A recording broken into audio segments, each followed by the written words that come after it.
As Florida prepares for another hurricane, cleanup is still ongoing from Hurricane Helene. Ag Day's Michelle Rugg joins me. Michelle, the Farm Journal team talked with some impacted producers there in southeast Georgia.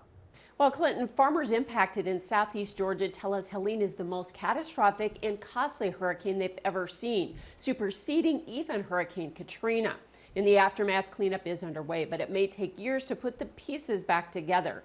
And farmers say with lower commodity prices, many farmers were already on the financial brink before the storm hit. The loss from Hurricane Helene was devastating for farmers in southeast Georgia.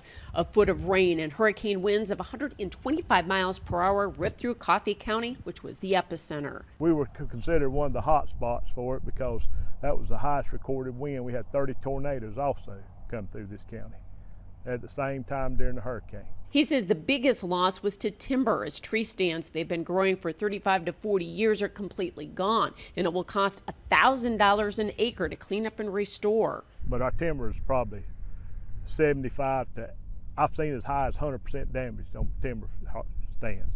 Granthams also have 215 acres of peanuts to harvest and 1,400 acres of cotton that has been nearly wiped out. We've lost all of our cotton, haven't we? All of our cotton acres and our peanuts. We should have been already midway through harvest, if not 3/4, and we can't get into the fields.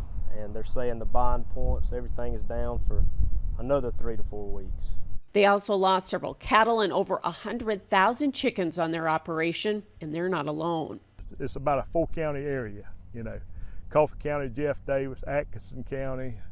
There might be another county in it. I don't know for sure on that, but I know there's 598 chicken houses total, but there's 298 on the ground, you know.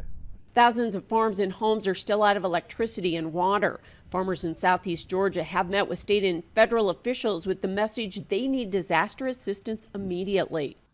We was already struggling before this, and then this just kind of added, you know, way more on us physically and mentally and financially. I mean, this is a financial burden, devastation.